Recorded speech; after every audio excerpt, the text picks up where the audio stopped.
தமிழ் தேசியத்தை ஆணித்தனமா பேசின தமிழ் தேச தலைவர்களோட முடிவு எப்படி இருந்துச்சுன்னு தெரியுமா? வேலுப்பிள்ளை பிரபாகரன், வீரப்பன், தமிழரசன் இவங்க எல்லாமே தமிழ் ஐடென்டிட்டியை ஸ்ட்ராங்காக வந்து மென்ஷன் பண்ணியிருக்காங்க. ஆனால் இவங்களுடைய வாழ்க்கை வந்து ஒரு நிம்மதியான முடிவாக இல்லை. அப்படி தமிழ் தேசியத்தில் என்னதான் இருக்குது அப்படின்னு பார்த்தோம்னா, இப்போ உதாரணத்துக்கு நம்ம எல்லாருமே வேலை கிடைக்கல அப்படின்னோடனே அடுத்தடுத்த வேலைகளை தேடி தான் ஓடுறோம்.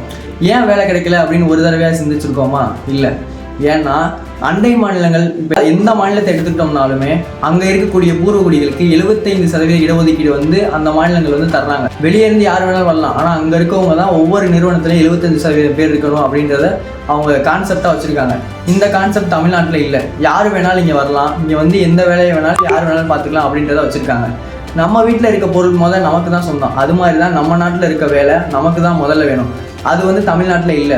அதனால தான் இவங்க எல்லாமே தமிழ் ஐடென்டிட்டி இவ்வளோ ஸ்ட்ராங்காக மென்ஷன் பண்ணியிருக்காங்களா அப்படின்ற ஒரு கேள்வி வந்து எழுது. இதை பற்றி நீங்கள் என்ன நினைக்கிறீங்க அப்படின்றத கமெண்ட்டில் சொல்லுங்கள்.